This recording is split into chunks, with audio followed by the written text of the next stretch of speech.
네, 국민의힘 당권 경쟁이 나경원, 원희룡, 윤상현, 한동훈 이렇게 4파전으로 커졌습니다. 어제 새 후보가 나란히 출마 선언을 했고 그전에 제일 먼저 지역구에서 출사표를 던진 분입니다. 오늘 1번지 초대석에서는 국민의힘 전당대회 당대표 출마를 선언한 윤상현 의원과 얘기 나눠보겠습니다. 의원님 어서 오십시오. 네, 안녕하세요. 네, 지난주에 가장 먼저 당대표 출마를 선언을 하셨습니다. 그 네. 배경부터 좀 듣고 싶은데요.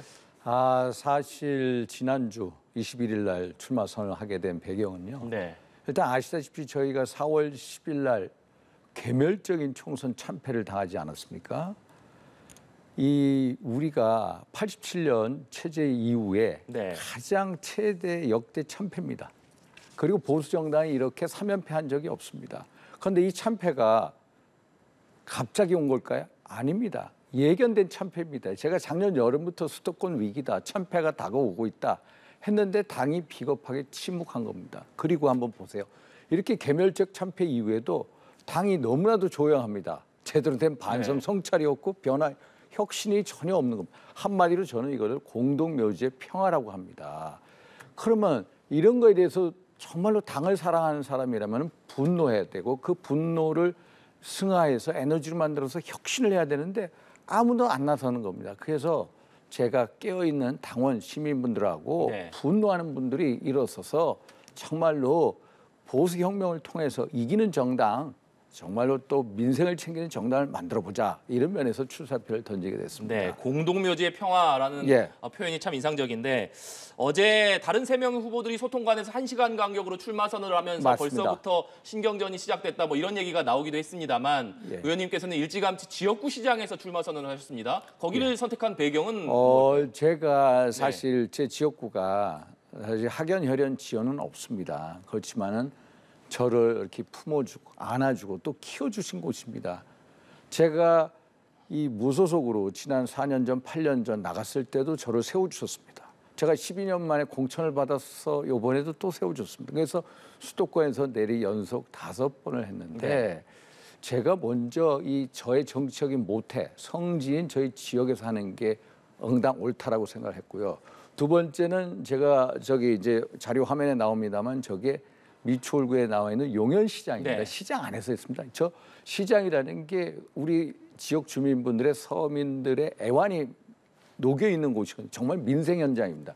그래서 민생 현장에서 출마 선언을 함으로써 어떤 민생 정당을 같이 가겠다 그런 의지를 표명한 그런 간접적인 효과가 있습니다. 앞서서 지역구에 대한 애정 그리고 지역구 시장에서 왜 출마 선언을 하셨는지 말씀해 주셨습니다.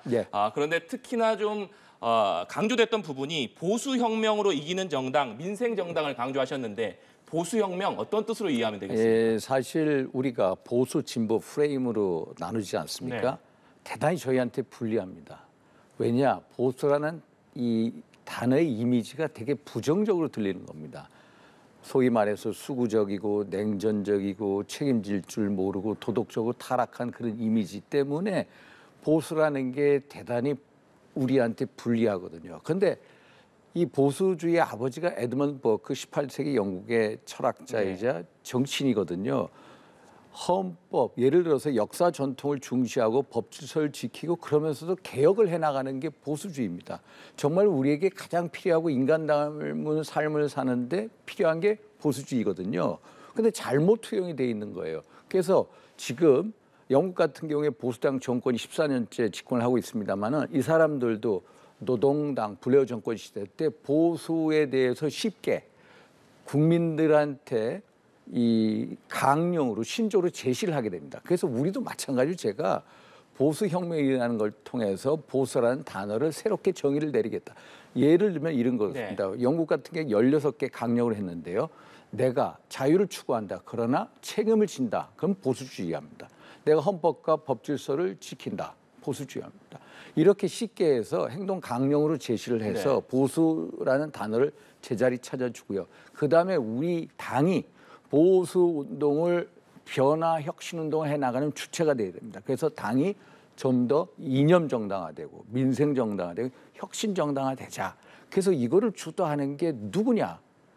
당이고 깨어있는 시민들이고 당원들이다. 이거를 저같이 분노하는 분들이 나서서 하자 이런 말씀을 드린 겁니다. 네, 다른 당권 주자들을 향해서 예. 대선에 집중하라 이런 주문을 하셨습니다. 특히 SNS에는 한동훈 전 위원장 대선 위에서 중간에 당대표 그만둘 것인지 밝혀라 예. 이런 말씀도 하셨어요. 어떤 그게 뜻으로 왜 하셨나요? 그러냐면 네. 저희가 이제 그 당원 당규상에 대권하고 당권 네. 분리 규정이 있습니다. 대통령 선거 1년 6개월 전에 사퇴를 해야 됩니다. 그러면은 2027년 3월이지 않습니까? 다음 대선이.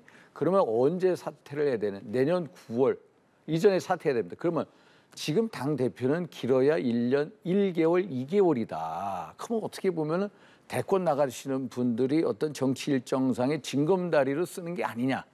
자기 정치 일정 스캘린더를 맞춰서 어떤 도구하는 게 아니냐 이런 의심이 들기 때문에 네. 사실 어떻게 보면은 당 바깥에 있는 분들하고는 이 불공정 게임일 수도 있습니다. 그래서 이런 거에 대해서 먼저 입장을 밝히고 정말로 내가 사퇴를 할 거냐, 9월 이전에 아니면은 이재명식으로 당원 당규를 개정을 해서 좀 더 갈 거냐, 네. 이거를 밝히라는 겁니다. 예를 들어서 한동훈 위원장 같은 경우에는 헌법 84조 대통령이 내란 외환의 죄를 네. 지하지 않고서는 소추되지 아니한다. 이 문제를 계속 들고 나오시지 않습니까? 그건 앞으로 3년 후의 일이거든요. 그러면 1년 1, 2개월 일에 대해서는 빨리 이거에 대해서는 명확한 답을 주시는 게 한동훈답다. 이런 식으로 말씀을 드린 겁니다. 네. 네 분의 후보가 출사표를 던졌는데 예. 네 분의 출마 선언 이후에 관심을 갖는 것 중에 하나가 앞으로 이 후보들이 당정 관계를 어떻게 만들어갈 것인지를 강조한 부분입니다. 의원님께서는 앞으로 당정 관계 어떻게 만들어야 간다? 당정 관계라는 거는요. 네. 정말로 대통령하고의 두터운 신뢰가 최우선입니다. 두터운 신뢰 속에서 허심탄회한 대화를 해야 됩니다. 그러면서 대통령을 하여금 올바른 국정운영의 판단을 해야 하겠고요. 또 국정운영을 뒷받침하고 어떤 때는요. 대통령 견인해 나가요. 네. 당정관계에서 가장 중요한 게 대통령하고의 신뢰입니다. 신뢰. 그런데 이제 한동훈 위원장 최근의 모습을 보면은 야 이게 신뢰가 바닥이구나. 한번 보십시오. 이 당 공천 과정에서 이 대통령사 이 주변 분들이 이제 배제되는 경우가 많았고요. 또 총선 참패 이후에 대통령이 식사 초대했는데 또 거기 네. 안 가셨어요. 그렇죠?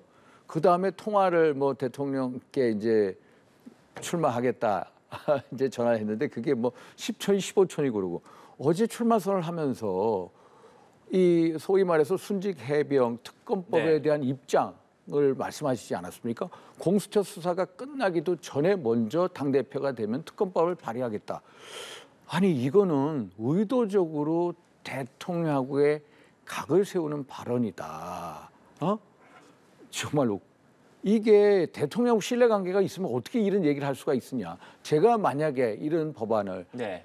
만약에 저도 정무적인 판단을 합니다. 만약에 우리가 공수처 수사가 미진할 경우에는 우리도 특검법을 할 준비를 하고 있거든요. 그럼 일단 공수처 수사를 지켜봐야 되고요. 그 다음에 어떤 대통령의 신뢰 속에서 이 법안을 어떻게 할 건지 그 다음에 얘기인데 먼저 출마 선언하자마자 먼저 특검법을 발의하겠다. 공수처 수사하고 무관하다. 아니 그럼 공수처는 무엇하라 있습니까? 안 그렇습니까? 네. 저는 이걸 보면서 완전히 민주당 당 대표 분이신가? 왜 우리 내부적으로 대야 전선을 교란시키나 너무 안타까웠습니다. 그래서 이걸 수평적인 당정 관계라고 얘기하는데요. 수평적 당정 관계 재정립하기인데 수평적이든 뭐 무슨 당정 관계든 대통령하고 신뢰가 있어야 되는데 이거는 대통령 신뢰가 바닥이고요. 이런 상태에서 수평적 당정 관계 될 수가 없습니다. 이거는요. 한마디로 당정이 파멸적인 공멸적인 당정 관계로 가는 길이다. 그래서 너무너무 안타까운 겁니다. 제가 한번 한동훈 위원장께 한번 말씀드리고 싶어요. 정말 참모들이라면은 이런 식의 조언을 어떻게 할 수가 있습니까? 정말 안타깝게 참이 없습니다. 네, 말씀해 주신 대로 한동훈 전 위원장이 어제 출마 선언을 하면서 해병특검법을 자체적으로 만들어서 발의하겠다. 이 부분이 네. 관심을 받고 있습니다. 의원님을 비롯해서 다른 당권 주자들도 비판을 쏟아내고 있는데 네. 한 전 위원장이 그렇다면 왜 이런 카드를 꺼냈다라고 보십니까? 저는요 일단 안타까운 게 네. 이게 이 특검법이라는 게요 국민적 의혹이 있다. 그러니 하자. 그러면 한동훈 특검법안 국민적 의혹 없습니까? 어느 여론조사를 보면요 50% 이상의 국민이 네. 찬성합니다. 그럼 한동훈 특검법 왔을 때 윤상현이 찬성하겠습니까? 찬성 안 합니다. 야당의 프레임이거든요. 그러면은 예를 들어서 순직해병 특검법도요. 이 법률가들은 거의 다 아십니다. 2022년 7월에 군사법원에 관한 법률이 개정이 됐습니다. 그 전까지는 군대 내 사망 사건이나 성폭행 사건이 있으면은 군사법원에 했지만은 2022년 7월 이후에는 일반 법원이 관할권을 가지고 최근에 어떤 얼차려 무슨 네. 우리 이제 피해 사건이 있지 않습니까? 사망 사건 한번 보십시오. 거기서 국방부나 군이 검찰이 들어갑니까? 안 들어갑니다. 경찰에서 합니다. 그러면 작년 7월달 박정훈 헌병대 수사단장의 수사권 뭐 8개 혐의자에 대해서 과실치사로 몰아간 것은 한마디로 법조인 측면에서는 이것은 월권입니다. 수사권의 월권. 이것은 우리 내부적으로 법률가들하고 검토하면 다 그렇게 나오는데 왜 저분이 법률가시고 검사시고 법을 보면 알 텐데 왜 저런 식으로 하느냐. 우리가 저 법안을 만들 때 법사위에 여러 민당 박주민 변호사 등 여러 이 의원들이 있지 않습니까? 칼같이 하자고 그랬습니다. 관할 법원을 일반 법원을 하자고 그랬습니다. 그러면 작년에 헌병대 수사단장 이것은 한마디로 월권적인 행위였습니다. 그런데 이걸 모르고 우왕좌왕한 겁니다. 그러면 이런 거에 대해서 진정 법률가라면 이것을 설명해 주셔야 됩니다. 설명. 저 같은 이제 그 법률 문외한이 설명하는 게 아니라 한동훈 위원장 같은 분이 명백하게 이걸 설명해드리고 이거는 야당의 대통령을 끌어내리기 위한 속된 말로 프레임이다. 그 프레임에 왜 저렇게 녹아가느냐. 국민적 의혹이 있다고 다 하느냐. 그건 아니다. 나는 국민적 의혹이 있다고 해서 한동훈 특검법안 반대합니다. 네. 이런 말씀을 드리고 싶어요. 네. 한동훈 전 위원장이 내놓은 해병 특검 법안에 대한 비판을 좀 해주셨는데 그렇다면 윤상현 의원께서는 당대표에 출마하시면서 본인만의 어떤 강점을 가지고 있다라고 말씀해 주실 수 있는지 그리고 당대표가 된다면 어떤 점들을 좀 변화해 나가고 싶으신지. 저는요. 네. 만약에 강점이라면 사실 세 분하고의 차이점이 뭔가. 세 분은 전부 법대입니다.